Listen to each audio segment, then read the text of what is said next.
Okay, we're going to get started. It is 7 o'clock, and so far my New Year's resolution to be on time for city council meetings is working. So I'm like 3 for 3. Ask me in July. All right, so if we can, let me grab my cheat sheet here somewhere, which I don't have. Chris, let me see. Yeah, that's what I need. Thank you. All right, I will call to order the City Council successor agency to the Redevelopment Agency Housing Authority regular meeting for February 13th. Will you all please rise for the Pledge of Allegiance? I pledge allegiance to the flag of the United States of America and to the republic for which it stands, one nation, under God, indivisible, with liberty and justice for all. Okay. Just going to make a quick announcement. So Councilmember Dugan will not be in attendance today. He has COVID and is doing okay, but not feeling well enough to attend in person or obviously or remotely. So we'll be 4 of us, so maybe the meeting will go faster. We can blame Councilmember Dugan if it goes so quickly. All right. All right. Is there any changes to the order of the agenda? Nothing from staff this evening, Mr. Mayor. Anything from my fellow colleagues? Okay. So the first thing we have is a proclamation recognizing February as Black History Month. And to receive the proclamation, we're going to have Deborah Kemper, who lives in San Carlos with her husband Cliff. She is the executive director of the San Mateo County Bar Association, a mom, foster mom, adoptee mom, and grandma. Deborah was a participant last November's Stand United Against Hate Poetry Slam and won second place with her poem, Writings of a Madwoman. So.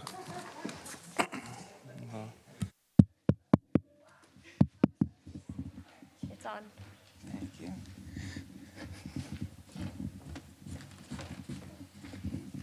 All right. Can you guys hear me? Okay. And then if you want the grandkids to come down now, they can come down now too. Why not?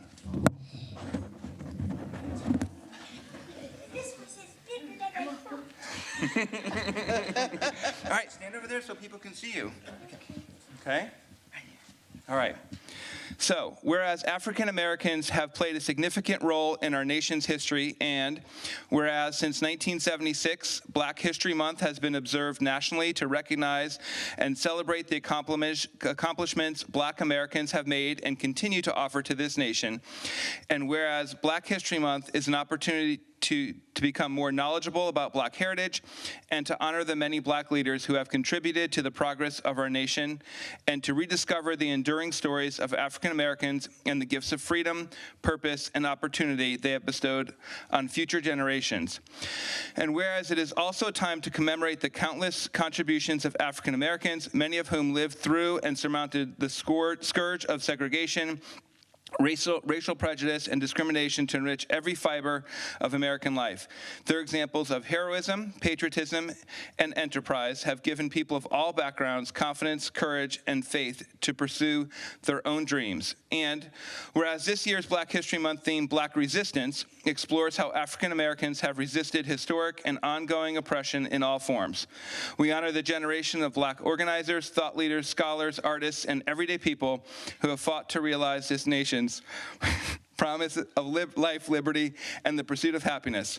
And whereas the city of San Carlos is strengthened by the diversity of ethnic, cultural, racial, gender, and sexual identities of its residents, all of which contribute to the vibrant character of our city of good living, now therefore be it proclaimed that I, Adam Rack, Mayor of the city of San Carlos, on behalf of the entire City Council, hereby declare and celebrate the month of February 2023 as Black History Month throughout the city of San Carlos, and urge our community to join together to recommit to the values of tolerance and equality. Thank you, Adam.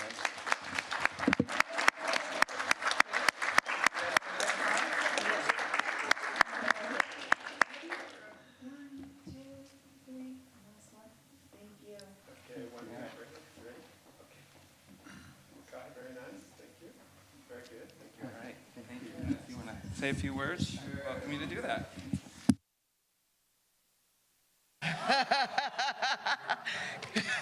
Makai? I think it's going to be my turn to say a few words. Okay. Thank you, Honorable Mayor and City Council members, for this proclamation and recognition, and thank you, Makai. This is quite the honor, and it is greatly appreciated. I want to thank everyone here tonight in support of this proclamation. I was told that I was being honored and recognized for the work that I did in the bar for over the last 17 years, where I'm proud to serve as their executive director for San Mateo County Bar Association. But the work that I'm most proud of is the work in this community that I do. Serving as a foster parent in this county with my husband for over 17 years, raising 6 children that are not our own. Serving as a San Mateo County PTA president, working to ensure safe routes to schools and raising money for art programs and proms. Serving as an ordained elder at Trinity Presbyterian Church for the last 4 years, helping to provide leadership and direction for our church community. Being an ally to my Asian and Black friends in this community and standing up against hate. Being an advocate for Moms Demand Action, fighting for sensible gun laws, and using my voice as a gun violence survivor to help get guns off the street for the San Mateo County gun buyback last December. But what I fight for most in this life is not to have Black History Month be just 1 month, but to have it be a way of life, to focus on the achievements of Black people all year round. Can you imagine rewarding your child once a year? I sure can't. When I think about Black History Month, it's the time when we focus on African Americans' achievements. We particularly focus on those achievements of Dr. Martin Luther King, who was born Michael Luther King. This community has a lot in common with Dr. King. It's an older community, demographically speaking.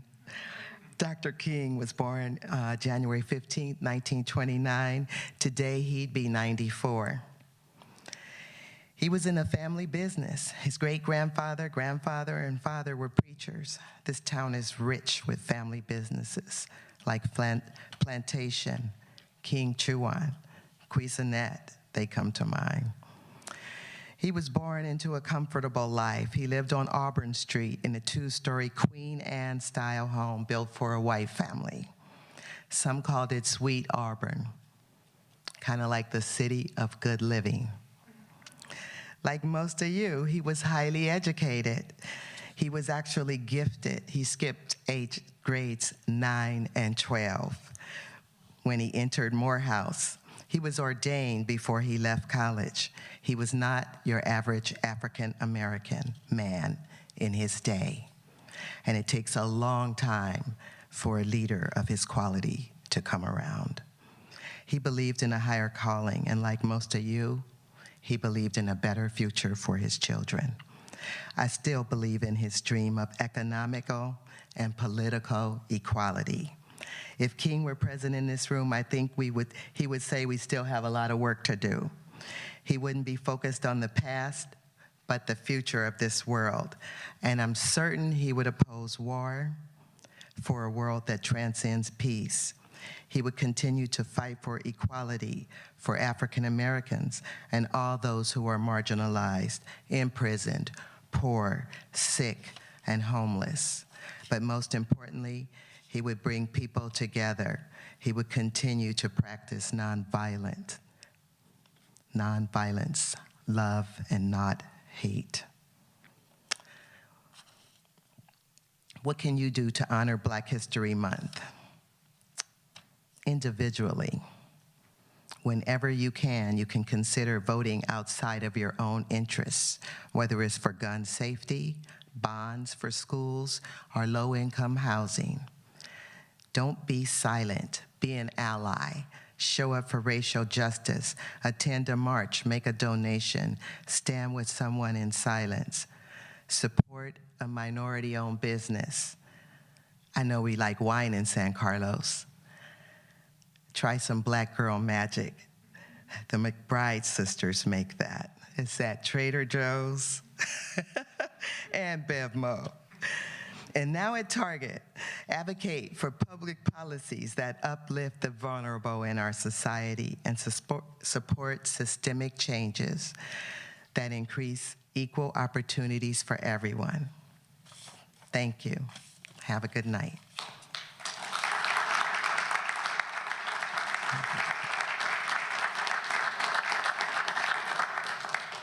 Thank you, Deborah. That was a fantastic statement.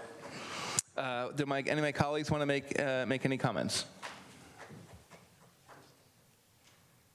Vice Mayor Collins. Thank you, Mr. Mayor. Thank you, Devorah, for a beautiful speech. I'm probably one of only two people sitting up here, excluding my fellow council members, who was alive when Dr. King was alive. And he was assassinated 3 months before I graduated from high school. And it kind of ruined my last 3 months because I don't remember much about him, but I do remember admiring him. I do remember thinking he was a very brave man and that the world was a poorer place because of his passing. But thank you. We are honored that you live in our town, and I love your children. I think your son is better dressed than I am. So, but thank you for coming, and you certainly deserve the proclamation.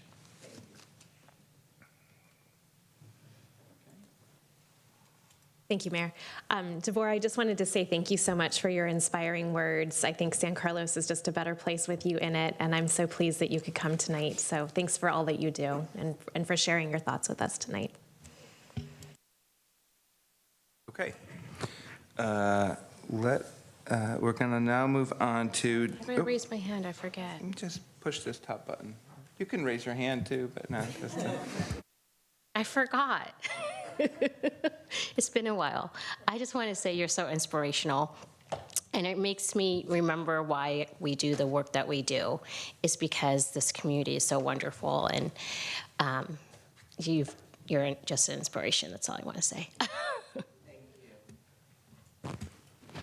Thank you, Councilwoman Ventukesh.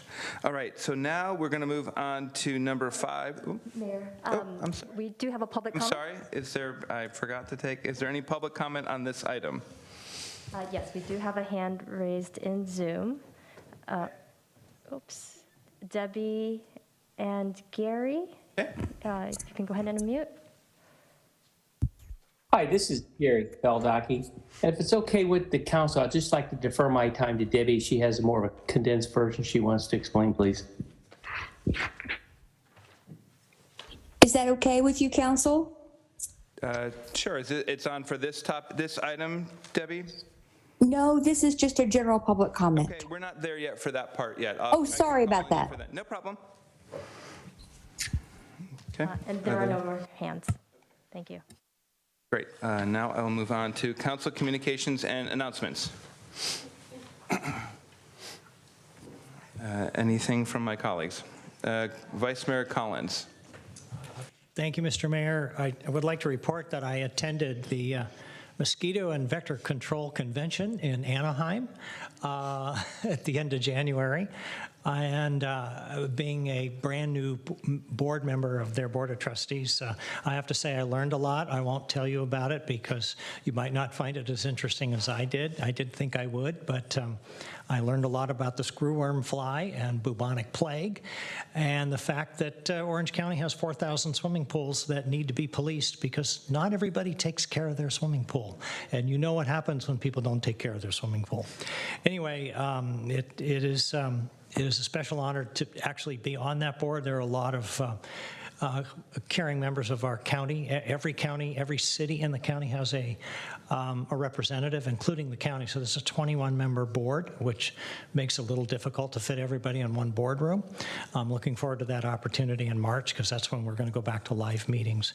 But I did want to report that the district does a lot of good work. If you've got a problem, mosquitoes or rats or whatever pest issue you have, they will come out and they will look at it, and it doesn't cost you anything. It's already included in your taxes. Thank you.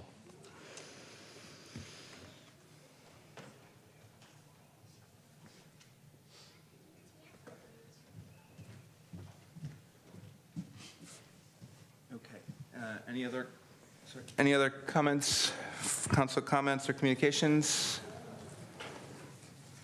Okay, if not, let's go on to public comment. Item 6. Persons wishing to address the City Council on matters not on the posted agenda may do so. Each speaker is limited to 2 minutes. If there are more than 5 individuals wishing to speak during public comment, the mayor may choose to allow the first 5 speakers to speak during this time, and the balance of the public comment speakers will be called upon at the end of the meeting. Okay. So now we can have Debbie and Gary. Okay, and, okay, great. Go ahead, Debbie. And I'll certainly give you a little more time. We'll see if there's not other speakers, and certainly you can go over. Thank you. I will make it very brief. We're asking you to respectfully investigate what we perceived as some irregularities at the Planning Commission meeting on February the 6th regarding the proposed ordinance to ban BSL Level 3s in San Carlos. The agenda proposed banning BSL 3 labs, and no other options were proposed, and that was based on input by the City Council asking them to do so. We framed our public comments with that in mind and applauded the proposed ban. Many people in the community believed that would happen and did not attend. However, every single member of the Planning Commission refused to consider the ban and directed staff to return with a conditional use permit policy. So to be sure that the public is aware of that meeting, public comments are open, and it was continued to a date certain of March 6th, the 23rd for planning.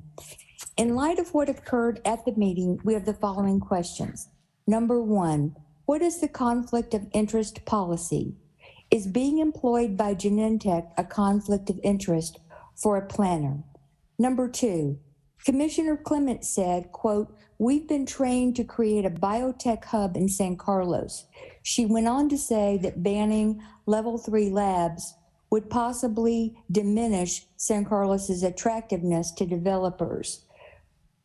Will the City Council please calendar an agenda item that will describe what training the planners received, telling them to establish San Carlos as a biotech hub and disclose who the trainers were? Number 3, what is the policy on public comments?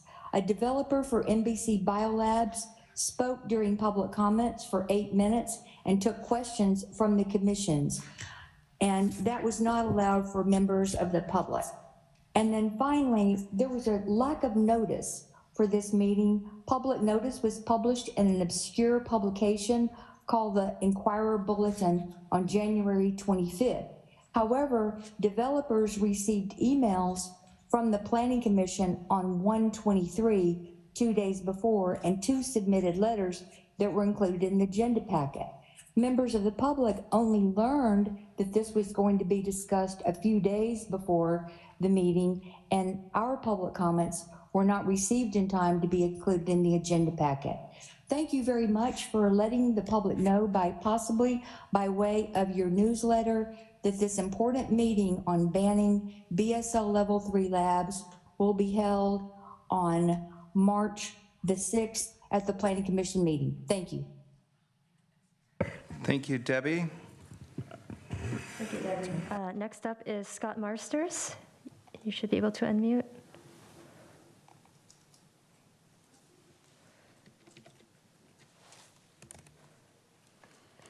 Scott? It just popped up. Okay, thank you. At the recent meeting of the Slow Streets at Loreola, and this is not about slow streets, I listened to several members of my neighborhood talking about Blue Oak Brewing Company.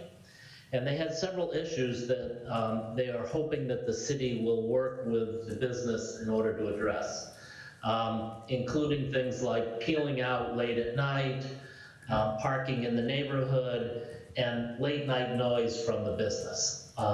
There are many people from our community that enjoy going to Blue Oak Brewing Company, and I think that if the city could work with this business to address some of these issues, that more people from our community would be interested in visiting this business. But right now, there seems to be some issues that need to be addressed. Thank you very much. Thank you, Scott. Thank you. Jeff, can you look into that, some of the questions about that? I'd be happy to, Mr. Mayor. And there are no more hands. All right. Thank you. Is there any public comment in the No. room? Thank you. Okay. All right. And is it possible, Jeff, to just on that planning commission meeting, I just had a question around the notification. Is that something we could, I assume those meetings are all notified normally in the online and as we normally do. Is this particular meeting, can you see if there's something hiccup on that or something? I'll take a look at it, but I'm sure we followed the Whatever we normally do. state-prescribed public notice process. Okay. Thank you.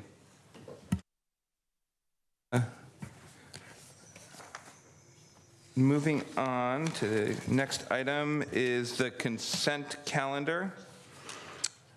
Is there any, do any of my colleagues want to pull any item from the consent calendar?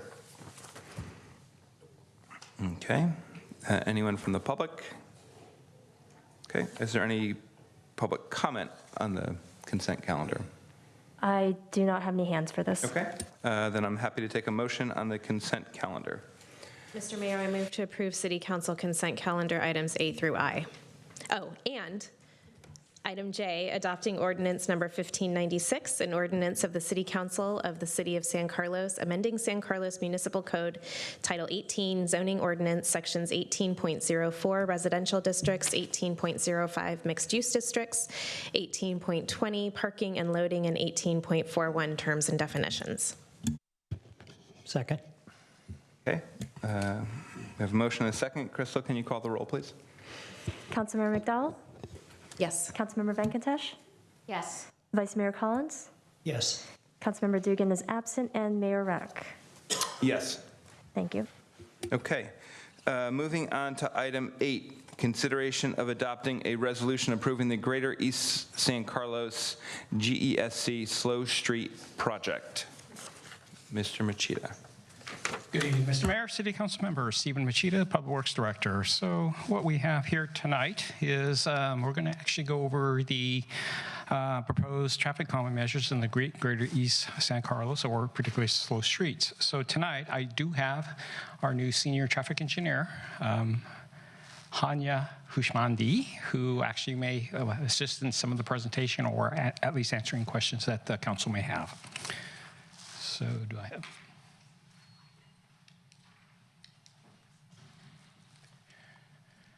So just a real quick summary. So basically, the Slow Streets goal was really create a partial closures at the 4 streets, McHugh, Montgomery, Cherry, and Hall. And this was really to limit the cut-through traffic through these 4 streets. So we actually had the project meetings. We had, council may recall, back in May, we actually had some meetings. We actually were directed to kind of do some additional outreach. So we actually had 2 rounds of meetings of outreach, 2 of them in June, 1 in person, 1 virtual, and 1 in June and July. Again, 1 person, 1 virtual, as well as city council, and then a meeting on September 12th, as well as an in-person community design review workshop on December 8th. So after the 2 workshops that we had, we actually heard from the neighborhood, GESC neighborhood, about possibility of looking at kind of the Slow Streets program. As you know, and what was presented, this really offered really two types of benefits, because it really is a partial street closures, which allows 2-way traffic. It really does not interfere with the public safety or the fire hose, fire pool, or any fire site logistics. As I mentioned, at the September 12th meeting, City Council, after some discussion, you accepted the proposals. However, you actually asked us to actually conduct some additional outreach to include maybe a little bit more of the business, some of the other residents within that area. And that was the December 8th meeting. I also wanted to kind of remind council that although this is something that we would intend to look at, it's really not a program that's really kind of enforceable.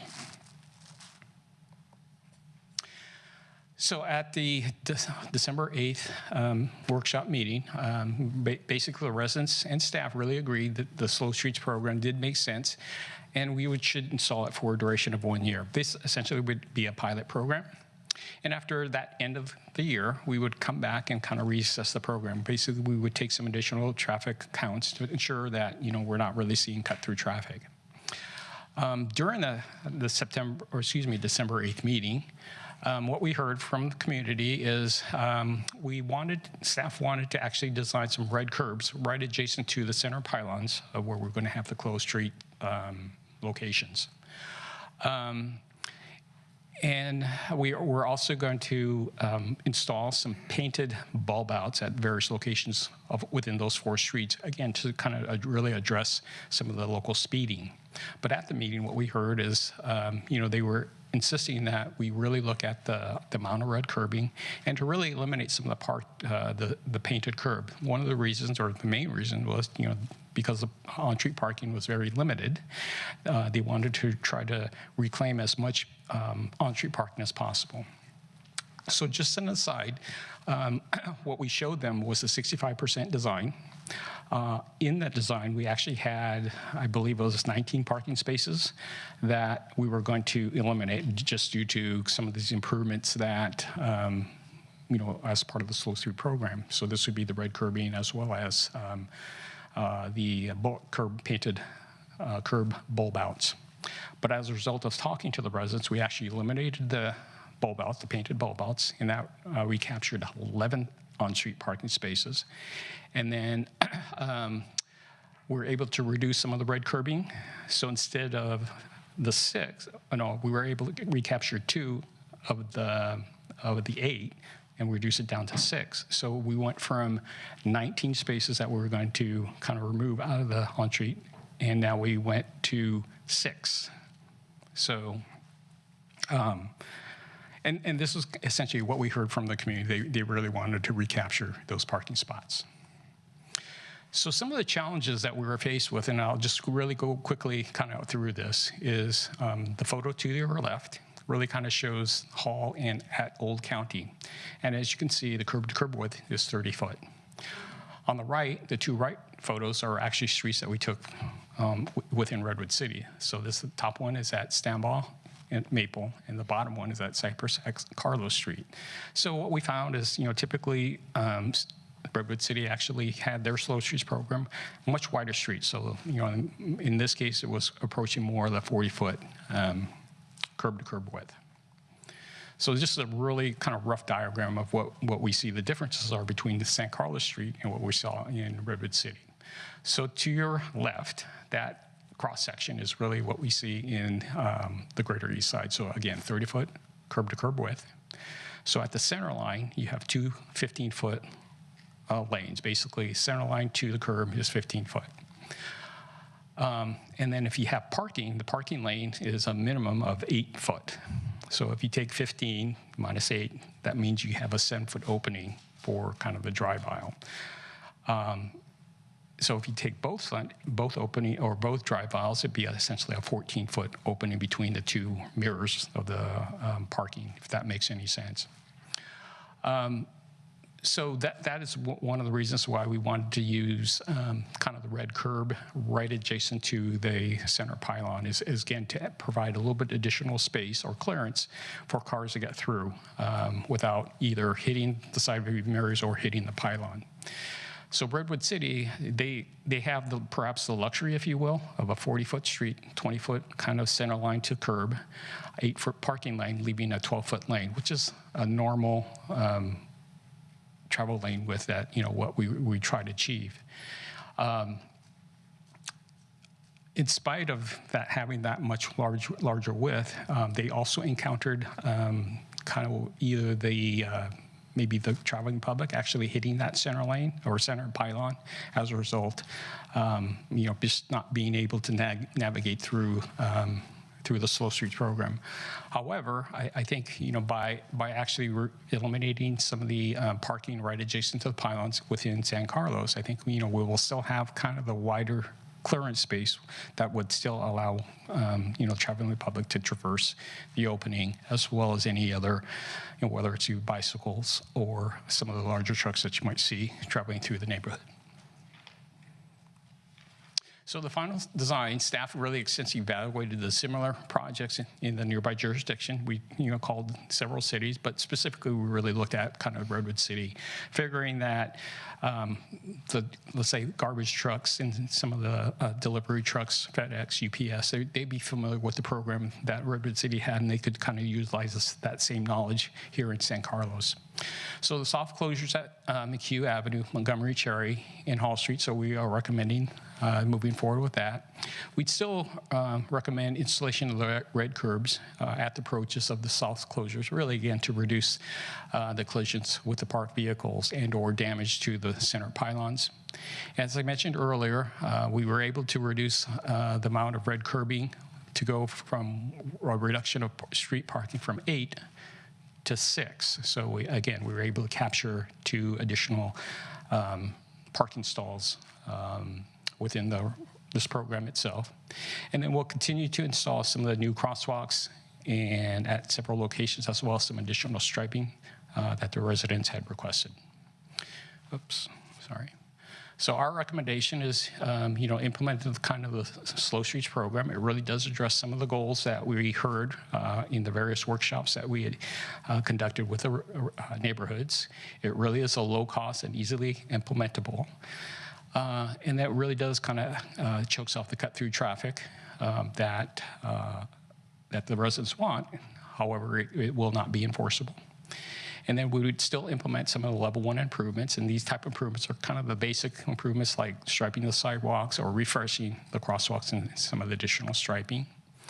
The residents had also requested that we actually install some additional signage, such as children at play at various locations. And then, as I mentioned earlier, at the end of the 1 year, we'd actually reconduct some traffic counts again to kind of get a better sense of, how effective this Slow Streets program really is. So the next steps, we're here at the winter of 2023. So what we're requesting council is approve the plans and specs. We would go out to bid. It takes approximately about 2 months to actually bid the project, in which case we could implement it really quickly thereafter. And then that would be spring 2023. So when 1 year later, we would actually conduct the traffic counts I mentioned earlier, and then summer or fall of next year, we would come back to council, kind of giving you kind of the details of what we found out with the program, and then make a recommendation of what may need to change, or if we need to move the project forward, or perhaps we would stop the program. So your council's options is adopt a resolution appropriating $35,000 from the general fund for the Greater East San Carlos Neighborhood Slow Streets project, and approving the plans and specs, and authorizing a call for bids. 2 is to adopt the resolution, or 3, provide us with a different direction. And with that concludes my presentation, and I'd be happy to take any questions that you may have. Great. Thank you, Stephen, for the nice presentation. Do any of my colleagues have questions? Councilmember McDowell. Thank you, Mayor. Thanks, Stephen, and staff for all of your work. I know that this was a long process, and I am really appreciative of the amount of community outreach that you did too. So my first question is regarding the 6 spots. I'm glad that you were able to condense down the number of spots that would be red curbed. For the 6 spots that will be red curbed, did staff reach out to the residents specifically near those curbs to let them know that this is happening? And if so, what was the response? I probably will need to request Anya to respond. So our 2 spaces will be lost at Industrial and Hall, and one space will be lost at Old County Road and McHugh, Old County Road and Hall Street, and Industrial Road at Montgomery, and Industrial Road at Cherry Street. I don't think there is individual outreach to those specific neighbors who this will front. Some of them are businesses that don't even, that they front the major street, the industrial or Old County, and not the side streets. But we could certainly reach out individually. Did you have any recommendation on how far from the spaces you'd like us to reach out? No, I was just, I've received several emails from residents who were concerned about the red curbing, and I think the presentation was really helpful tonight to note that, it's been significantly drawn back. So I just think that if there was going to be a red curb in front of my house, I'd probably want to get a letter, like we do with construction projects when your street gets paved, just to, give them a heads up that that's coming. My second question, this is an easy question, Stephen. I just didn't catch, I think you said that it would take 2 months to put it out to bid and then it would start? Yes, so we're looking like 3 months from now. Yes, because this is a relatively straightforward project. I think that probably the most challenging part is really probably hiring the striper. And it's not so much the work, it really is kind of the mobilization and kind of doing the site layout. The painting itself is relatively very quick. So, once we actually have the bids in place, we could probably, get them under contract and have the work done relatively quickly. Okay, thank you. And then just my final question/comment. I see when a year from now, we're going to collect new traffic counts and get some feedback to measure and then come back to council, I guess, in a year to kind of give a presentation. I would also be curious about the community's feedback at that point, too. So if we can find a way to do another meeting at Loyola Park or something. Or... We'll be happy to do that. Okay, thank you. That's it, Mr. Mayor. Thank you. Thank you, Councilmember McDowell. Vice Mayor Collins. Thank you, Mr. Mayor. Sarah reduced my questions from 3 to 2, so that's good. And actually, Hanya answered my other question, one of my other questions, which was where the red curbs are supposed to be. You said Industrial and Hall, Industrial and Cherry, and what was the other one? Industrial in Montgomery. Oh, and Montgomery. Yes. Okay. Old County in Hall and Old County in McHugh. Okay, and so over on that side. Okay. So I'm wondering about the red curbs because, as Sarah mentioned, we've been getting these emails. Is the reduction of 19 to 6, is that in response to those emails? Or I'm sure you saw the emails, or are people asking for the 6 to be eliminated? So the response was from the previous public engagement meetings, that they really valued the street parking and they wanted us to reduce the number of net losses as much as possible, and that's what we've done. And really, street parking it belongs to the public, so it's not. It doesn't belong to an individual property, and we've reduced it to as much as we can to still keep the project safe. Mm-hmm. And the concern would be if we didn't have any, then there would be damage to private property as folks' vehicles could get hit, or the public property as the pylons will get installed and they could get hit. Yeah, well, thank you. That was going to be one of my questions was if we eliminated the remaining 6 based on their location, what would be the impact of that? And I think you said that you would expect that there would be more collisions or damage to property. Why would that be? Because of the other things you're doing to the streets, the pylons and that sort of thing? No, because the width of the street is so narrow. If you have 8-foot parking on one side, 8-foot parking on the other side, that only leaves 14 feet for 2 vehicles to pass each other, or for a big fire truck or a recology truck to turn. And if they can't make it, and if they swing it wide and they're not paying attention, they could either hit the parked car or they could hit the pylon. Okay. So because the streets are the same width now, and I assume the parking is there now, so the only difference really is the pylons. Is that right? Correct. All right. Because they're going to try to avoid that. And once you put the pylons, right now, when you have 2 cars come in, there's really no restriction, so they kind of negotiate the space amongst themselves. But once you have them, they have to turn wider to miss the pylons, and so the space to negotiate is smaller than what it was without the pylons. Okay. And then I promised, Mr. Mayor, my last question. I understand that all the improvements are temporary. Mm-hmm. How do we measure success? So we've done some traffic counts and some analysis prior to the installation to measure what the cut-through traffics are, what the speeds are, what the volumes are. So at the 1-year point, we will redo that study and then compare the two to see how much cut-through got reduced, did it get reduced, did the volumes go down, did the speeds go down, kind of measure it against the goals that we've set for the project. Okay, thank you. Sure. Councilmember Venkatesh. I figured out how to raise my hand. Nice work. So Sarah, and thank you, Mr. Mayor. Sarah and Ron asked most of the questions, but I guess I'm just responding to the emails being received from all of us. What is the cost difference between the pylons and the red curve, or is there an estimate for the two projects? So the cost of it, basically for the material cost for a pylon is approximately, about $150 per pylon. Mm-hmm. So if we wanted to install the red curb, it's relative pretty cheap. It's really the cost of paint and just the labor to paint it. So it's probably a little bit cheaper to do that because it's typically a one-time thing and you're done. I mean, you could certainly refresh it, but once a pylon is hit, in many instances it can't be salvaged, and so you have to replace it with another pylon. So I just want to say it's more of a safety risk, right? Okay. Right. Thank you. Thank you. Stephen, I just had a couple quick questions on this. One, so just so I understand clearly, on the 8-foot, that's sort of standard for, I mean, I have a big car. I have a Volkswagen Atlas. I just look to see how wide it is. It's, 6.5 feet wide.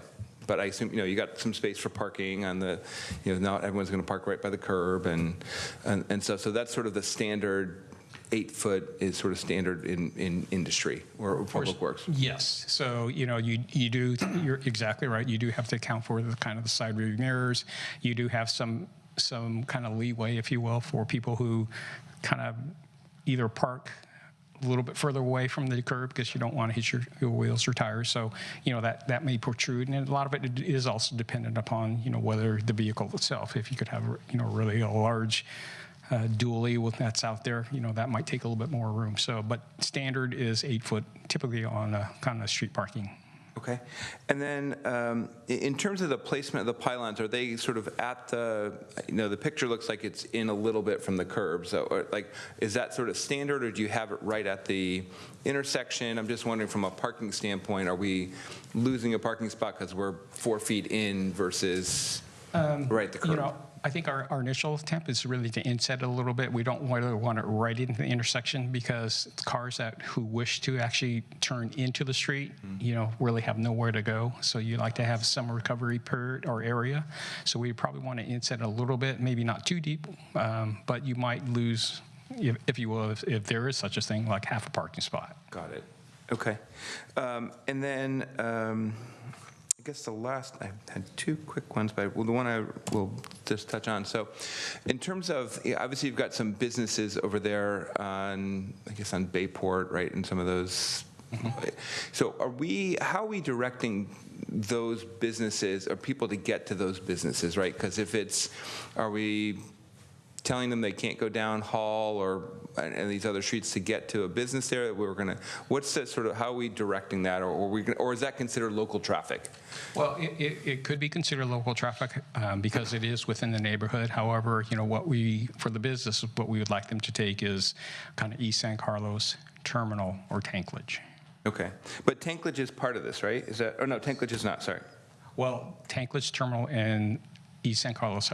They would not have. Okay, so we'll sort of encourage the businesses to have people do that, but sort of, as you said, it's not enforceable, so we can't totally control that, but the intention is to do that. Okay, great. That's super helpful.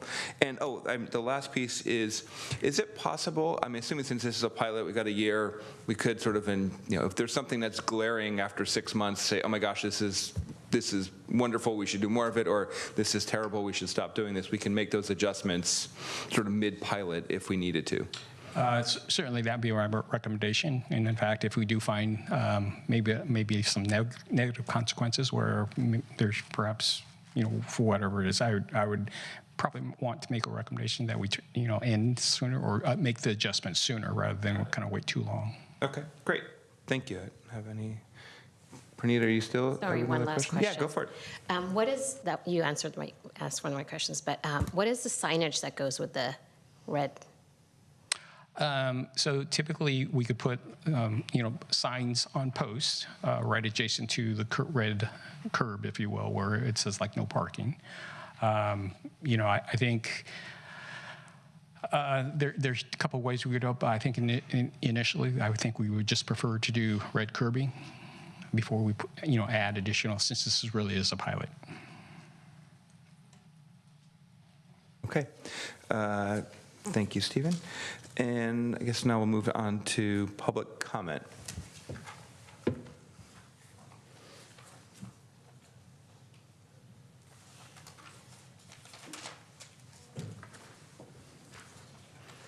Okay, just a reminder, public comment is limited to 2 minutes on this item, and we're talking item 8A.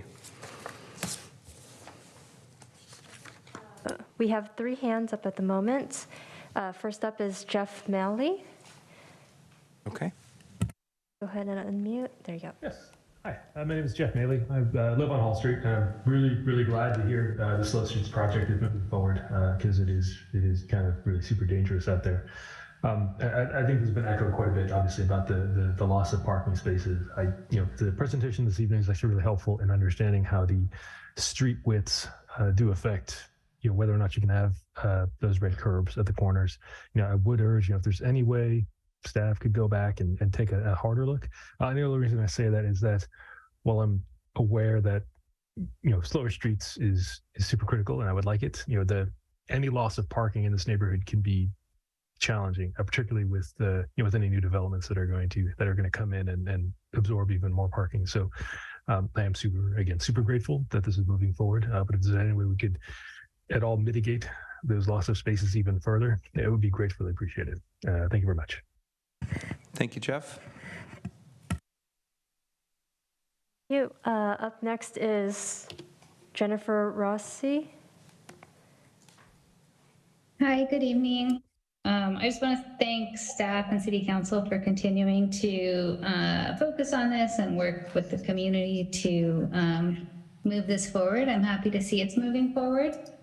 Just a quick reminder that I think in 2021, the neighborhood collected over half of the neighborhood's signatures to actually put in a partial street closure. That was the request. So this is slightly different, but I like to see that something's being planned for.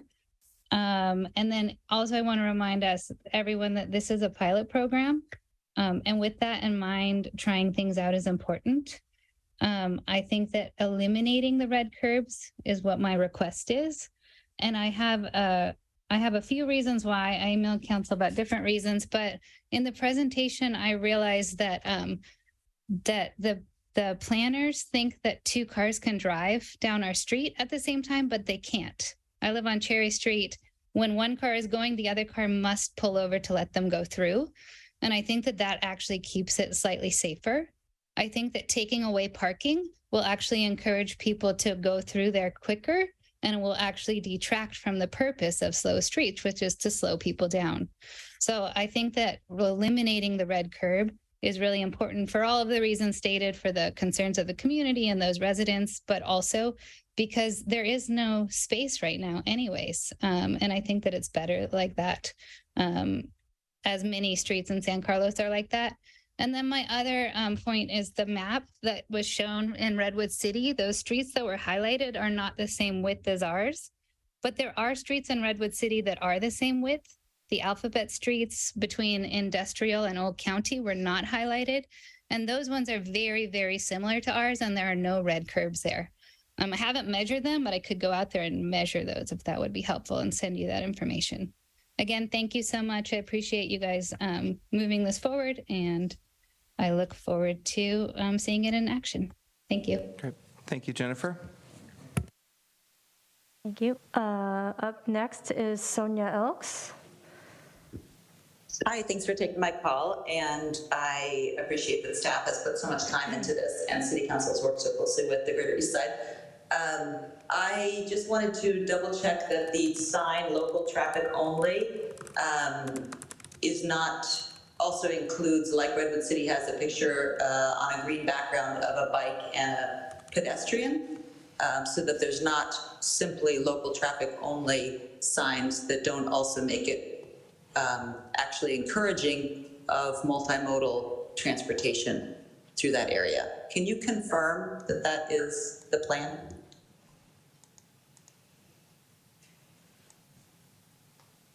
Okay, good. Go ahead, Anna. Yes, we can confirm that. Hold on. Nope.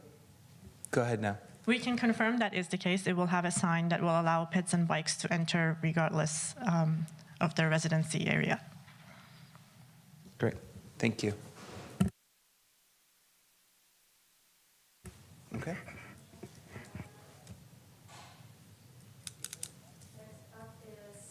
Next up is Scott Marsters. Thank you. First, I want to say to Sonia, yes, we welcome bikes in our neighborhoods. Lots of kids love to ride their bikes throughout our neighborhoods. Second, I want to thank Stephen Machida and the council for all the work that they've put into this project. I think it's a wonderful project, but like many of my neighbors, the issue we have is with the red zones. And so what I'd like to take for a second is look at the width of the street. If you take 8 foot on each side for a parked vehicle, you're left with 14 feet. If you take 9 feet and leave it open, then you still have 5 feet in which to put those pylons. You could put an empty pylon, a sign, and a pylon, rather than 2 empty pylons, a sign, and a pylon. Still attain the 9-foot width that is required, but without any red zones anywhere. And I think maybe that's the middle ground for this, is that the idea of not having those pylons interfere with that 9-foot area. So thank you very much for all your time. Thank you, Scott. Okay, up next is Anna Oxit. You should be able to unmute. Oh, hi. Just setting up. Hi, my name is Anna. I live on Hall Street. I want to echo, well, first of all, I want to thank everyone for all the work put into getting the Slow Streets program running. We've been waiting for this for a long time. And I just wanted to echo Scott's, what he said. As I was looking at the picture, I was wondering why there are 4 pylons. I do think if you were to decrease to 3, you would have a wide enough space for cars to get through and not have the red curbs. And I do urge to remove the red painted curbs from the project.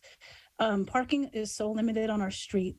And as Jen Rossi also said, we take turns 1 car at a time. We're aware of this.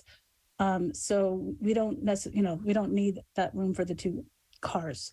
And I also urge you guys to look at the letter streets just up our neighborhood right before Whipple. There is a very, very similar neighborhood, and they have the same program. So thank you so much. Okay. Thank you, Anya. Thank you. And looks like the last hand up on Zoom right now is Dimitri Vandelis. Hi, can you guys hear me? Yes, thank you. Oh, awesome. So I want to thank staff and council for moving forward with this project. But I have a couple of comments, again, regarding the red curbs. As previous callers have mentioned, there's only room for 1 car in one direction. Cars have to move over, so people are aware of that limitation. And I like Scott's suggestion. I was actually thinking the same thing, that we could, rather than inconvenience residents, we could just change the width of, how far those pylons extend to give enough clearance. And then that way we wouldn't affect the cars. So I think that was a great suggestion. Finally, I want to talk a little bit about reevaluating the program in the future and using the traffic study that had been conducted as a benchmark for the effectiveness of the program. The traffic study had vastly underestimated the amount of cut-through traffic, something like one vehicle per X number of days. Every single time I get into my car and or I'm driving down the street, I see one or two vehicles cutting through. Like we can all tell when cars are cutting through because they don't have the parking permit stickers on them, and then you can see when someone goes on one street and cuts through the entire way. So that number is really vastly underestimated, and I want to make sure that when we reevaluate this program, that the basis of comparison is done in a way that actually makes sense. So, because I am concerned, and the traffic consultant did say that there were some flaws in that program. But hopefully we can reduce or eliminate the red curbs and get this program going. Thank you. Thank you, Dimitri. Thank you. There are no further hands on Zoom, and I don't have any speaker cards for in person. Okay. Then I will close the public comment. Oh. Please come on up, and if you can fill out a card after, that would be great.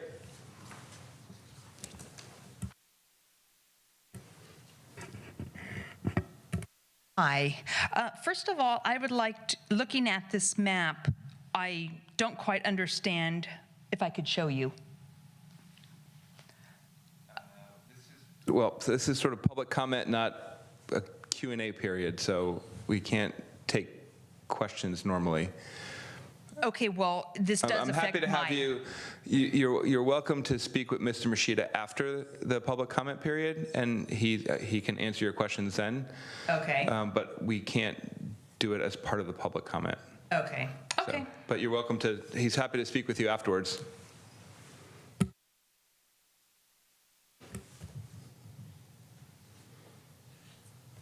Okay. So if there's no more public comment, I'll turn to council comments. Comments? Okay. Please. Thank you, Mr. Mayor. Stephen, there were several comments in public comment that talked about kind of the pylon design and how, the different options. Could you talk about the thoughts that went into the design that you're recommending? Certainly. So, this is really kind of to follow what our design concept was really based kind of on this kind of slow streets program that we actually presented to City Council here back in September, as well as what we presented to the public in the December 8th workshop with the public.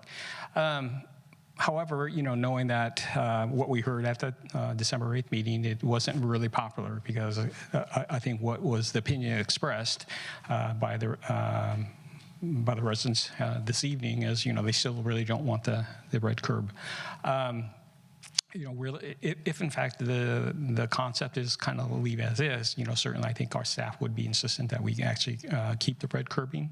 However, as Mr. Marsters had pointed out, in regards to perhaps offsetting the center pylon even further such that you still have perhaps a 10-foot wide opening going out. Certainly that is something that staff had looked at and is something knowing that you can now keep 2 lanes of parking on either side of the streets. However, the challenge there would the program still be considered a slow streets because essentially by actually extending that offset center pylon over into the opposite direction. Now you have, you're probably about 4 feet clear from the parked car to the first pylon. And in fact, would that actually continue or would that make that a slow street program? This is what our concern is. Now, would it essentially kind of weaken the program, as it were? So that was our thought. You're saying that it might not slow down traffic as much as the design that you're recommending. Right. Okay. Thank you. Okay.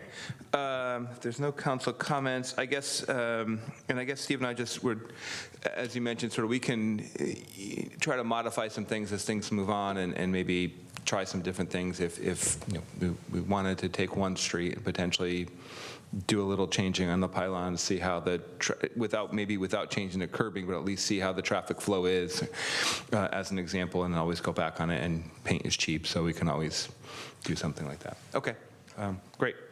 Thank you. So with that, I will call for a motion for item 8A. Mr. Mayor, I move to adopt resolution 2023-17. 17. Yes. A resolution of the City Council of the City of San Carlos appropriating $35,000 from the General Capital Fund 0025 for the Greater East Side San Carlos Neighborhood Slow Street Program, approving the plans and specifications and authorizing a call for bids.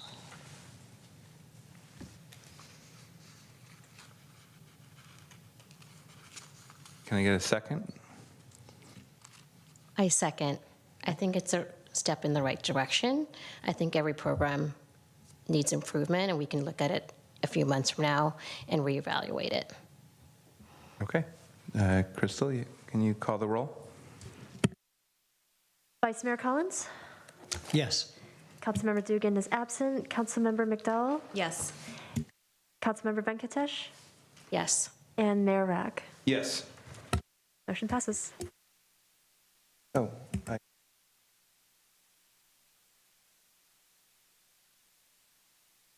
all right, let's move on to item 9, reports to council.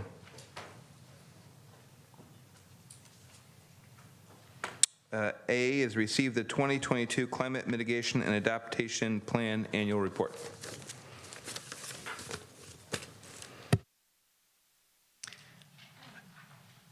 Great. Well, good evening, members of the City Council. I'm Adam Lokar. I'm a sustainability analyst in the City Manager's Office, and I'll be giving a presentation this evening on the 2022 Climate Mitigation and Adaptation Plan Annual Report.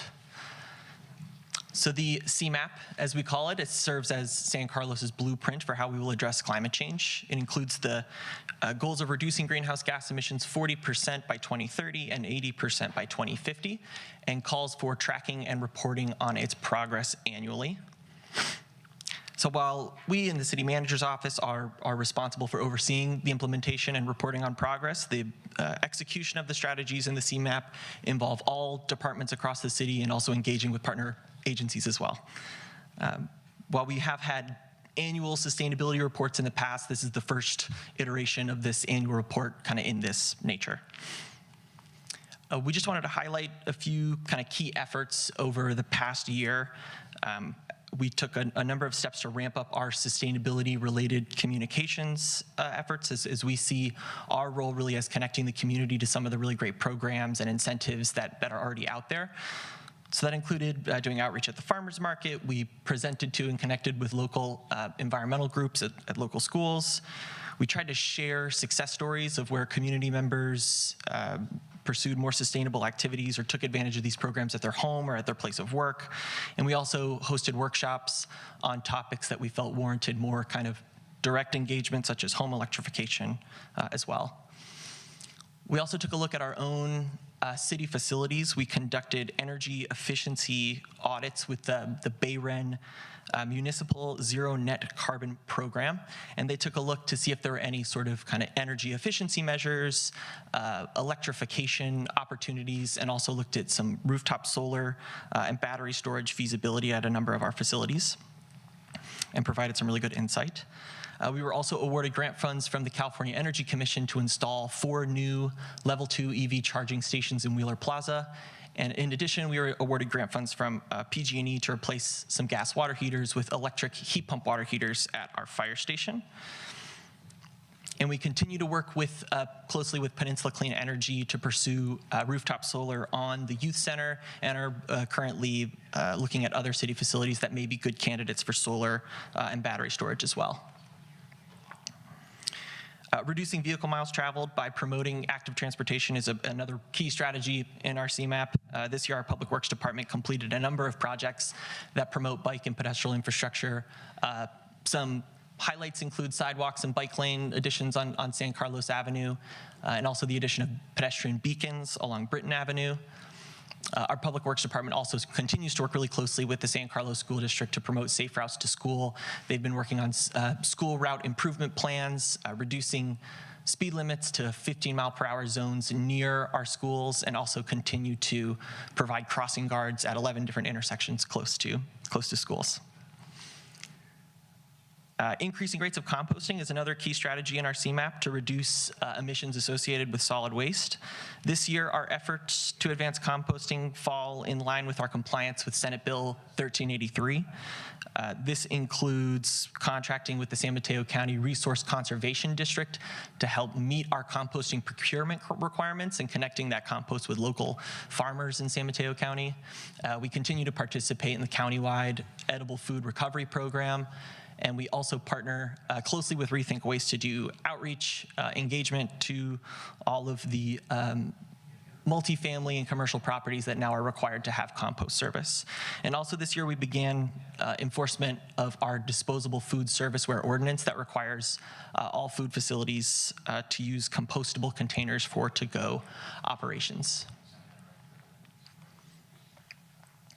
So this is a look, council has seen this before. This is our greenhouse gas emissions inventory for the last few years.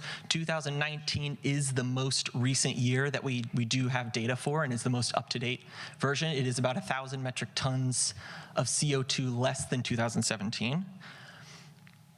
As you can see, residential, non-residential buildings and transportation are the three largest sources of emissions. To kind of give a sense of scale, here is our 2020 reduction target that was established in the original 2009 Climate Action Plan. So I'm happy to say we achieved that at some point in 2016. And here is our 2030 target, which is a 40% reduction in GHG emissions from 1990 levels. So still a ways to go towards meeting that target. Some kind of broad trends that we just wanted to draw attention to. Our transportation emissions, which is the largest source of emissions in San Carlos, continues to decrease. It may not look like it too much on these bar charts, but it is decreasing, and that's despite a modest increase in vehicle miles traveled over this time frame. This can largely be attributed to the improved fuel economy of vehicles and also the adoption of electric vehicles. We've seen registration of EVs in San Carlos nearly double over the past 4 years, which is a really encouraging trend.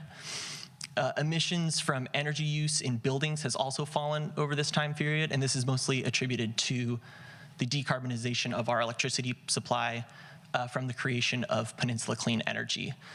That being said, I think 2019, which again is the most recent year we have data for, is likely going to be the last year that we see kind of those immediate benefits of the formation of Peninsula Clean Energy. And so going forward, I think electrification of both the buildings and transportation sectors is really the key strategy towards meeting that 2030 target that I showed earlier. And that's really where we're going to be focusing kind of over the next few years. So with that, that concludes my presentation, and I'd be happy to answer if you have any questions. Okay, thank you, Adam. Does the council have any questions on the CMAP update?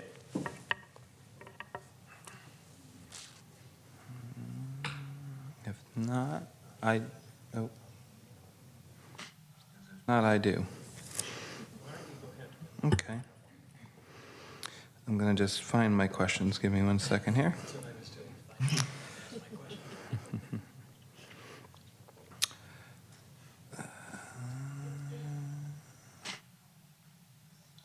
Hold on. Thank you, Mr. Mayor. Sorry, Adam, we were so slow in finding our questions. So I noticed a couple things in here on, one of them was on active transportation. There were 2 items. One mentions the Belmont Avenue and El Camino traffic calming. That said the city replaced the existing pedestrian beacon system with a new hybrid actuated crosswalk in addition to traffic striping. That actually hasn't happened yet. Okay. And I assume, I've talked to Stephen about it, and apparently there's been various issues associated. And I take it we can still expect it hopefully sometime this year. Yeah, I'd have to check with Stephen on that one. Is probably the best source for information on it. All right. And then the other thing, I was glad to see that the Holly 101 overpass hasn't disappeared from the radar, and that we're going to be doing some outreach. Oh, and I know the last thing I had was on the Alameda de las Pulgas improvement project. We used to call that Four Corners. Four Corners. Thank you. Sarah and I were both on that committee, and that started back in 2013, I think, and went through lots and lots of meetings over the years, and finally came up with a master plan and that sort of thing. Do you have some insight on where we are with that? Are we still looking to get grant funding, and are we still coordinating with the other jurisdictions? You know, I'm not the main point person on this project, but I do know that I think the city of Belmont is really taking the lead on the designs at this point, but it's still kind of in development process. Okay. Ashvin was the Public Works Director. I believe he's a city manager now, so I don't know who their new guy is. But I was hoping maybe we'd have a meeting on that at some point. And I don't know who can find that out for us. Maybe we could get an update. Mm-hmm. But it'd be good to have that group. It wouldn't be the same group, but it would be whatever constitutes the group today. It would be good to have a meeting in person or Zoom or otherwise to find out where we are on that, because I do get occasional questions on traffic mitigations in that area. That's it for me. Thanks. Thank you, Vice Mayor. Adam, thanks for the presentation. I had a couple quick comments or quick questions. In terms of the city fleet, is there, and I think you were on email with this question, so I had kind of prompted me to do this as well. Where are we in looking to kind of transition to zero emission vehicles for our own city cars and vehicles? Yeah, that's definitely something we're looking at currently. I know our public works folks, I spoke to them today. They've actually been in talks with dealerships close by to see about the availability of vehicles as they plan for older vehicles getting retired out. Some of the challenges that we face to this point is just their availability. There's some dealer markups that can be quite oppressive, that are challenging to get around, but it's certainly something that's on our radar and that we're looking to forward to in the near future. Okay, and I'm just wondering too, because I know I serve on the SBWMA board, and we were looking at trying to do some electric vehicles for the trash and compost and other recycling pickup, and it's sort of the battery power just isn't there yet for certain things. They've tried to do it and they can't. Doesn't work. So is that something we've looked at potentially with any of the public works vehicles as well? Is that something that's sort of not quite ready for prime time? Yeah, I think generally the way it goes is start with kind of the passenger vehicles, light and heavy duty trucks, and then transition more to kind of those larger heavy duty box trucks. That's kind of when we're looking at in the near future opportunities for electrification, we're looking at more of the sedan or even small pickup trucks that might be eligible. Our fleet is predominantly made up of Ford vehicles, so there are a couple new Fords that are eligible, and Ford F-150 Lightning has kind of like a work truck trim that could be a good option for our public works crews that I know they've looked at recently. So okay, yeah. And do we? That's good that we're sort of in process. I know that takes some time. In terms of sort of some of our city properties, the Courtyard and other places, is there a plan to kind of, what are we doing here to transition ourselves more on electrification? Is there more solar plan? Where are we on that? Do you have any sense of our timing? Yeah, so when it comes to solar, we're working with Peninsula Clean Energy on installing solar on the youth center currently. And then just this morning, actually, we did an assessment of the ACC and the library to see if those might be candidates for rooftop solar and potential battery storage. We'll see, what the engineers say. As for electrification, the approach that we determined in the CMAP was to assess upon appliance replacement. When existing appliances kind of burn out, they need replacement, that's a good opportunity to look at them and see if there might be a good electric alternative. As part of our audits that we conducted with BayREN, they were not just energy efficiency, but they also gave us kind of a look at, well, okay, where are your appliances, how old are they, and which ones might be good candidates. And we were able to replace at least one gas water heater at our fire station with an electric heat pump alternative. Great. So. Okay, and my last question is just on, I know we've put some chargers, I think, in Wheeler Plaza and other places. Is there a sort of long-term plan for, let's say, the library parking lot, for some of the city parks to get some EV charging in there as well? We don't have like a specific, long-range plan on EV charging. It's right now we're kind of monitoring opportunities as grant funding becomes available, or as we're thinking about doing a project at some sort of routine maintenance or project at a parking lot, and kind of trying to identify what might be the most ideal locations. Are people parked there for a reasonable amount of time that it would warrant, if it's a level 2 charging, that would make sense for them to get a decent range added back on their car. So it's something that we're continuing to look into and advance as we go forward. Okay. That's great. Thank you. I appreciate that. And I would, I don't have any further questions. I just was going to make a quick comment that I certainly would, I think that's a good way for us to go to look at how we can, maybe prioritize getting some more EV charging stations at public facilities. I think it's a good step towards what we're trying to accomplish. So thank you. Councilmember McDowell. Thank you, Mayor. Thank you, Adam, for putting this report together and such a good presentation. I'm going to build on Adam's last comment about EV charging, because I see, transportation continues to be our top category for GHG emissions, and I would like to see us try and tackle that too. I'm wondering if there have been any conversations with the school district, because I'm thinking about employees and who travel from far distances away, and you said that it's, we look for places where people are parked for a significant amount of time, so I think that school district employees would fit that bill. I know that there's some chargers in Redwood City at one of the schools, and then it's open to the neighborhood as kind of a community resource, on the weekends. So have you heard anything about that, and is that a potential opportunity? We have I coordinate with the school district and pass along resources as I become aware of them, and that certainly would include EV charging opportunities, but we can make sure to follow up with them and see if there are funding resources that are out there, and continually become available. Okay. I mean, I think that might be a win-win, especially if, there's others who could benefit from those, from the chargers on the weekends. It wouldn't be just a teacher benefit. So I'd be curious in the case study of Redwood City of how that's going. I don't know if, you can follow up with me later if you have information on that. My second question is, your slide 9 was really helpful, because I know we're trying to reduce emissions as compared to 1990 levels, and I'm always wondering where we are compared to 1990, which is so long ago. So that slide is really helpful, and I appreciated that. What bothers me is that the data is so old. It's from 2019. So can you tell me a little bit about why that's, I know it's not your fault, but why is there such a lag in the data and the reporting? Yeah, it's a compiling data from a variety of different sources. What appears to be kind of the last one is PG&E usage data. And PG&E is subject to a variety of regulations by the CPUC on what data they can share, when they can share it, how they can share it. And this is an inherent struggle of this work and an ongoing issue.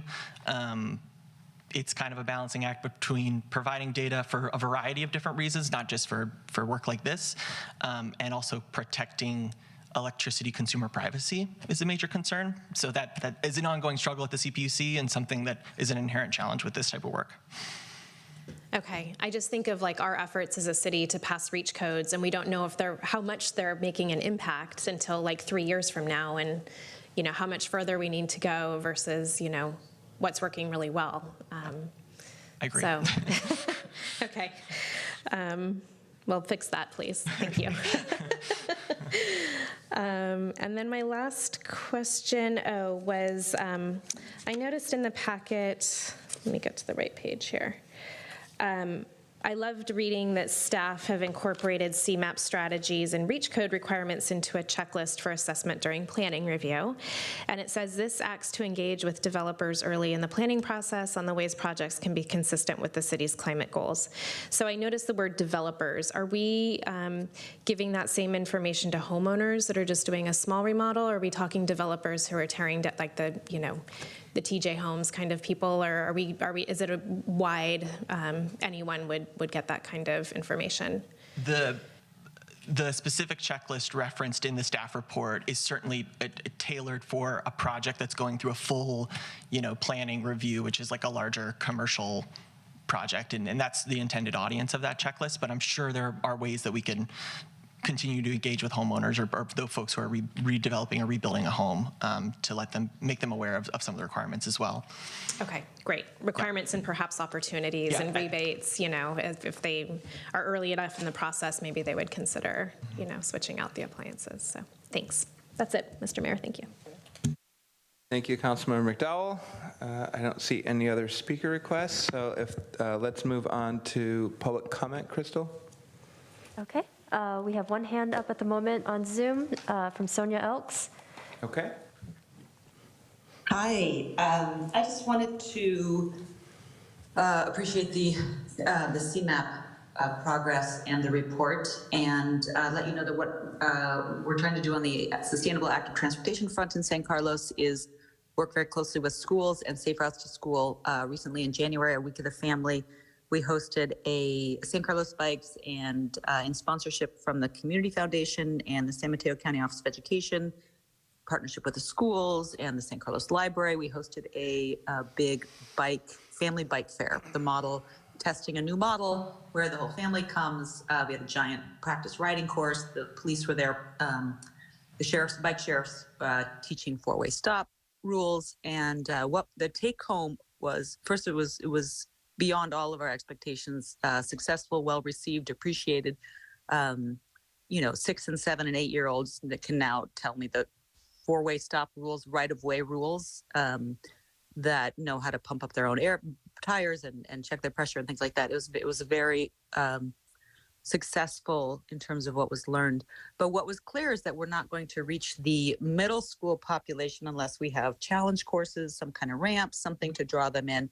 And they are the ones that we really need to reach, so we can, teach the 6, 7, 8-year-olds. But then it's going to be a while before they reach middle school with their, traffic savviness. If we want to reach our middle school, high school, especially middle school right now, 5th through 8th, we're going to encourage the San Mateo County Office of Education to potentially get maybe a pump track or some kind of something that will bring that population in, because when they are not being driven to school, a large number of cars will not be on the road. We have to get our kids on. So we'd love to partner with the city, and I don't know, who do I need to talk to in the city about partnering just before school starts in August to do this event again, and potentially borrow ramps from Redwood City to get our middle school crowd in there. Who would let me know who I would talk to about a partnership with the city. Okay, thank you, Sonia. We could have staff check back with you. Any other public comment? Yes, 2 more hands up now. Next is Brett Ehrlich. Hi, thank you. Brett Ehrlich, longtime San Carlos resident. I want to thank the city staff for putting together this annual review today. It's great to see the summary of such a broad scope of activities the city's focused on. And Adam, since I think I heard you say today that this is the first time the annual report's been created, please accept these comments as suggestions for how to possibly improve the reporting going forward. And my comments mirror to a degree the conversation, Sarah, you and Adam just had.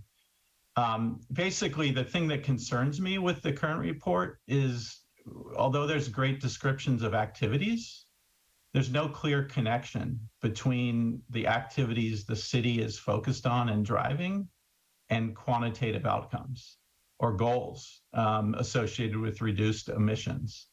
So as a result, it's really hard to understand if we are on track and doing the right things to meet the city's emissions reduction goals that are already outlined in CMAP. So again, the document has a lot of activities, but not any direct quantifiable outcomes. Understand that will be hard to do, but I think we need to work towards that if we're gonna really deliver on the annual report's goals of monitoring and reporting on progress towards the targets. So my suggestion would be, of the 45 or so strategies that are in the CMAP report, I think there's only about 5 to 8 that are forecast to have a significant impact in this decade. I would like to request that in future annual reviews, we try to focus discussion and impact estimation on those 5 to 8 goals. So we're really understanding if we're making progress. Thank you. Thank you, Brett. Okay. Suzanne Emerson, you are up next. And I think I've unmuted. Thank you. I'd like to thank city staff and the city council for the city's climate change efforts over the course of the last year. I'm happy to hear that the recent city facility audits included spotting opportunities to electrify the city facilities. I hope that those plans for ongoing maintenance and upgrades will fully incorporate those suggestions. It would be great to see a long-term plan for installing publicly available EV charging stations in various locations around the city. I think we're doing a good job in that downtown core area right now, but it's in various other areas where I don't think there are publicly available charging stations other than what individual property owners might have put in. And I'm also looking forward to the day we'll see city staff members driving moderately sized electric vehicles with the city's logo on the side. Thank you very much. Thank you, Suzanne. Thank you. And there are no more hands on Zoom. If any members of the public in person would like to speak, you can approach the podium at this time. And looks like we're done. Okay. And this is just a report, so there's no action to this. Any last comments from my colleagues? Vice Mayor Collins. Thank you, Mr. Mayor. Adam, I just had one question, which was mentioned by, it caused me to think about it when someone brought it up, about installing EV chargers. I know that we scout around the city to see where they might go. Do we reach out to private contractors to do these? Do we do it ourselves? How does that work?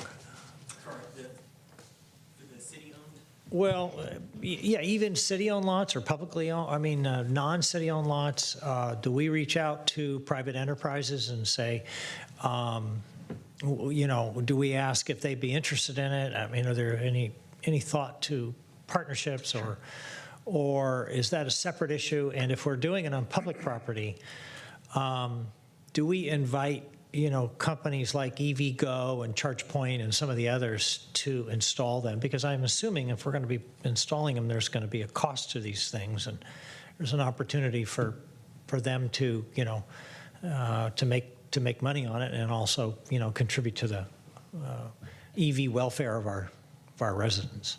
Certainly, yeah. So there's kind of a few different models that have sprung up. There's, for instance, in the library garage, we have 3 EVgo stations, and those are owned and operated by EVgo, and they maintain them, and that's a pretty good setup for us. And that's more common of the DC fast chargers, 50 kilowatts and above, is that because there's kind of a value there. They can get their investment back by charging a little bit higher, and they own and operate them. For level 2 chargers, which is a little bit slower, which are like the ChargePoint ones that we have in Wheeler Plaza, those we own and operate. We charge a nominal fee for those that kind of recoup our costs. But those are ones that we paid to install. In terms of kind of reaching out to, there's nothing that we do right now per se about reaching out to, encourage people to install them in other people's private parking lots other than building codes and standards. Our REACH code does have requirements when new buildings go in, whether it's office or any other non-residential building type or residential building type, that they do have to have a certain amount of EV charging infrastructure installed. Mm-hmm. But it's usually at the expense of the private companies to put them in, is that right? Yes. There are other models where they'll, Tesla, for example, will go and have destination chargers that they'll put in for free, for the fact that they know then that becomes a convenience for their vehicle owners, things like that. But generally, yes, it's at cost to the property owner. Okay, thank you. Mm-hmm. All right. Thank you, Adam. We will move on to item 8B, which is another report to council. Receive an updated report on traffic collisions from Chief Bell. A little shorter.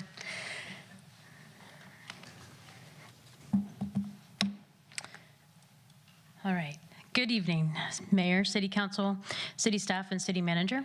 I'm Captain Christina Bell, your Bureau Chief of Police for the City of San Carlos. This presentation will provide an overview of all of the traffic collisions in 2022. This graph provides a 4-year historical perspective on our collisions. The categories are fatal injury, major injury, minor injury, and non-injury. You will notice that our numbers are comparable to 2019, the pre-pandemic year. It is important that I note that of the reported 276 non-injury related collisions, only 84 reports were taken. The rest exchanged information on scene after we were dispatched to the collision. The stat that is not on the graph is we had 5 vehicle versus pedestrian collisions and 12 vehicle versus bicycle collisions. This map outlines where all 7 major injury accidents occurred. They are all spread out throughout our city, which demonstrates we do not have a particular pattern for this category. In general, we did notice an overall pattern of collisions along the El Camino corridor and a few blocks east and west of it. The primary collision factor for each major injury accident yielded 1 DUI, 3 unsafe speed, 1 red light, and 2 right-of-ways. Of the 7, 4 were solo vehicle accidents and 3 involved another vehicle. This graph provides a visual of the percentages of the causes of all reportable accidents. This data was extracted from SWITRS, our statewide integrated traffic record system. The Sheriff's Office uploads all reportable accidents into this system. Non-injury collisions where information was exchanged and no report was authored are not included as they are not sent to SWITRS. SWITRS requires an authored report where primary collision factors and other data points are identified. The top 3 primary collision factors for reported collisions are improper turns, unsafe speed, and DUIs. So with respect to our strategies in town, we have our internal collaborative saturation traffic enforcement program, what we call a STEP, or internal STEP. This is deployed once a month in San Carlos for approximately 6 hours. Our motor unit is comprised of 5 full-time riders who are dispersed throughout our contract beats, but on that day, all 5 of them are in town for those 6 hours. We deploy our team regularly to high complaint areas where long-term issues exist. Our traffic enforcement strategy is partially complaint-driven. A person can utilize the online platform Akela, call or visit the police bureau, or engage with a deputy in the field. In addition, we work collaboratively with DPW. They receive complaints in their department, and they communicate those concerns to us. A person can also make a complaint to the Sheriff's Office website or on our app. The complaints are logged, reviewed, and posted on the patrol board. This is often reviewed daily during our briefings. Speeding, pedestrian safety, and loud exhaust are 3 of the most fielded complaints for traffic-related problems. We also participate in the countywide STEP program, which is a collaborative effort with other local agencies to increase traffic safety and awareness in known trouble spots in San Mateo County. These events are coordinated saturation effort where a high volume of traffic stops and citations occur. You might see 12 to 15 motors in town when they're here.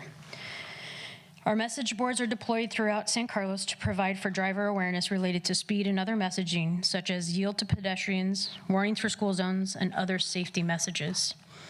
We collaborate with the San Carlos schools to promote traffic safety and awareness. Education and awareness is the biggest tool we use to address new challenges we face in the community.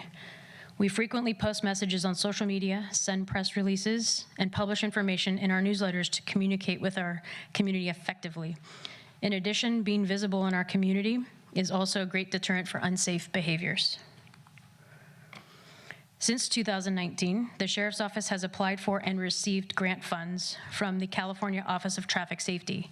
The goal of their program is to prevent serious injury and death from motor vehicle crashes so that all roadway users arrive at their destination safely. The Sheriff's Office uses these funds for DUI checkpoints, distracted driving operations, bicycle and pedestrian safety operations, purchasing traffic safety equipment, and sending personnel to traffic-focused trainings. In 2022, we conducted 2 DUI checkpoints, 2 bicycle and pedestrian safety operations, a noise enforcement detail, and saturated patrols on San Carlos Avenue after the major injuries solo vehicle DUI crash. Our joint noise enforcement detail was held in July 2022 with the San Mateo Police Department. A total of 64 citations were issued between both cities, and 24 of those were for modified exhaust.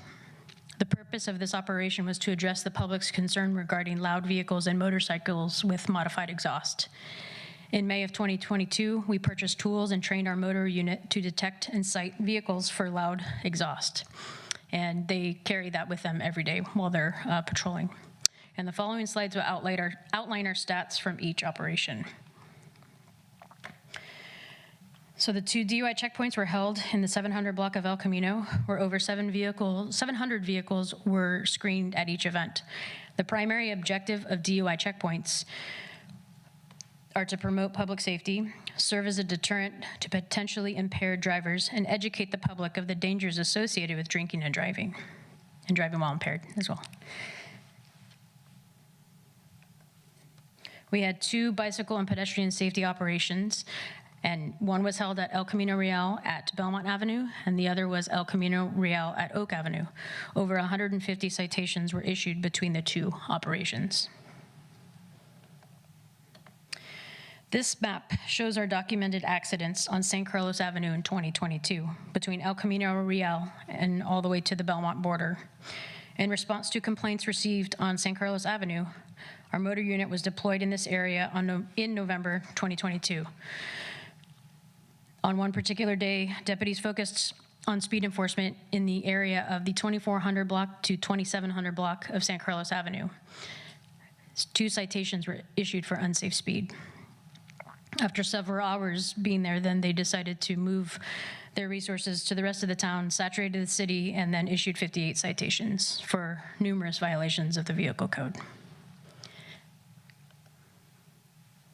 This concludes my presentation, and I am happy to answer any questions. Thank you, Captain Bell, for the thorough presentation. Do my colleagues have any questions?